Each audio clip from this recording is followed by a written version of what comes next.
Hello, this is the LEGO Disney Princess Belle's Enchanted Castle set. While the bulk of the build goes into the castle itself, the most charming features of this set to me are definitely the side characters and not even the main figures.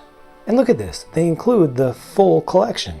Here's the stove with a couple of burners and a pot on top, and of course he's got his original chef's hat there, and the base of this can open up so you can see it as being an oven or just a storage compartment under there. On this tea cart are Mrs. Potts on the right and Chip on the left. Both of these are printed pieces. They're existing plastic molds, but prints that are new, and I believe they're going to be exclusive to this set. And because they're prints, thankfully you don't have to worry about them rubbing off or peeling off like stickers. Here's Lumiere and the Feather Duster, funny builds, once again using printed pieces, just the cylinder, 1x1 cylinder pieces that are printed. It's too bad that Lumiere has a kind of flattened out face because, you know, his nose is actually supposed to be kind of long, but they just printed it onto a cylindrical surface there. So if you look at it from one side, it looks kind of awkward. I think it looks best from the front or a little bit more from this side here. It just looks a little bit more believable. And Feather Duster, they used an ice cream soft serve piece on the top to represent her hair. And here are Cogsworth and the wardrobe. Each of these has a face with a sticker on it, and you can rotate those around to make them look a little bit more animated, bring them to life just a little bit by changing that around. And the wardrobe actually is able to be opened up. There's a sticker on the inside of that, and there's also a tiara piece that's on a little holder, and you can put that into Belle's hair. I'll show you that in a minute. Here are Belle and the Beast. I think that the lower body piece, the dress piece that they made for Belle here, is perfect. It's just a little bit textured around the outside. It has a really nice shape to it. I think it just goes perfectly well with this character. Now, it is all just one piece, that whole lower section there. So it just has a single anti-stud on the underside, so you can attach it to a surface, but I think it works well. And you just have the standard articulation of the arms, being able to bring them up and down, and you can turn the head side to side, but you can't do anything at the waist. Now, there's a little bit of a hidden feature, which shouldn't be too unexpected for the Beast here. Let me go ahead and show you the rest around the back so you can see just how the cape kind of flows. And they have a hole right here, just a small hole, and there's also a small hole on the top of the head of each of these.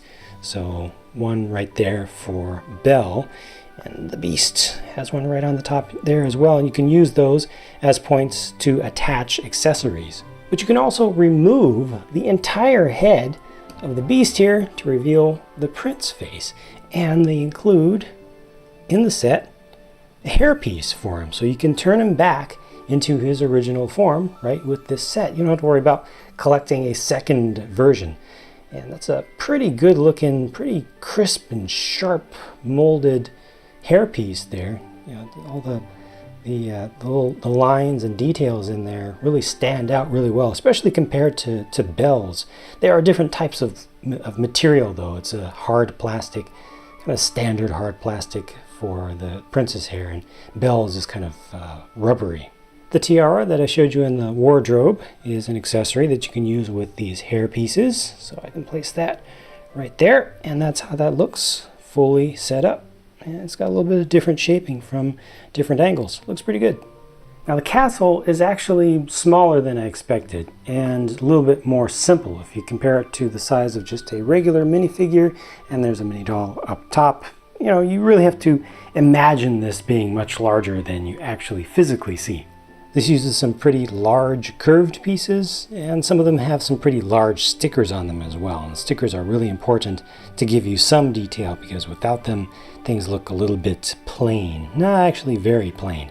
What I like most about this castle is definitely the top section, and especially, I just wanted to show you that last flag up there, up at the top, but especially this stained glass window. That is really nice. That's another sticker, and it is tough to get that on just right, but it's a really pretty sticker that I think is kind of collectible. You see there's something that you can see behind there, but when you just see light coming through it just by itself, it looks pretty perfect.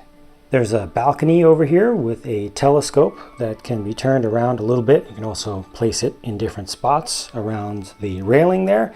And beneath that glittered dome, that's supposed to represent the rose that has the petals falling off. But of course, petals would be too small in Lego scale, so they just have a full rose inside.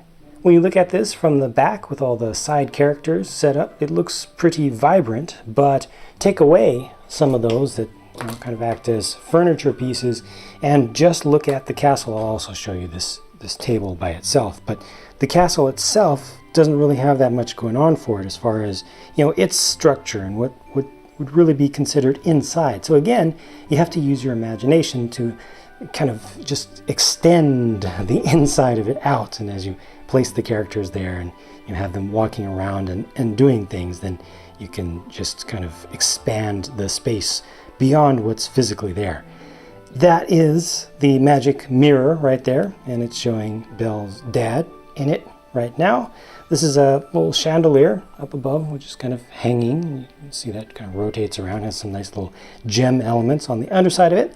There's a bed, just one single bed, and you can see the inside of one of those round pieces. When you put no sticker on it, see how it's kind of plain it looks? Can't really do anything with that space. Down below, this is the kitchen, and I put the stove in there, but you can easily remove that. You saw that earlier, but again, beyond that side character, there isn't anything else really going on except for, again, a sticker inside of a very large piece. Over on this side, there's the library. The library is represented by just this small area with, again, a large flat piece with a sticker on it. There's one single book that you can actually remove from there, but it's a little bit stuck. If you remove this slope piece, it becomes easier to get that book out by just leaning the whole castle. This is actually a pretty nice book because it has a sticker on the front. It's got the lock, and you can actually open this up. It has a tile on the inside there that has another sticker, but you can read that out however you want. And I just like how these are built. I think they look really good, and they can be held by figures because this right here is the size of the opening of their hand. Over here is the portrait, and behind there is the prince's hairpiece that is kind of hidden away. The last interior detail is just this floor, which is able to rotate around. So you can place Belle and the Beast on there and pretend that they are dancing. You could also put Feather Duster and Lumiere there if you want. And then there's this dining table, which has a couple of confections on it and also a bottle for something to drink and a glass with which to drink that. And this table right here is a Lazy Susan, so you can spin that around as well.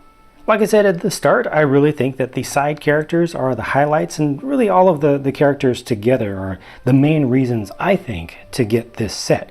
The castle itself kind of gives you a starting point, but I really recommend that this be given to kids who already have Lego parts and are interested in building out and customizing and adding to things, and not just building to the instructions, because if you just build it how it's intended to be built, it's really kind of limited.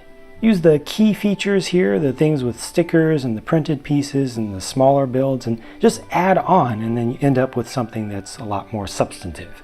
So that's it for my look at this set. I hope you enjoyed this look at everything. I hope that I showed you everything you wanted to see. And now it is your turn to share what you think about this set. Forget about what I said, that's just my personal opinion, but share what you think, and if you have any favorite feature or least favorite feature of what you've seen here. Thank you in advance for your feedback, and thanks for watching. I'll talk to you again soon.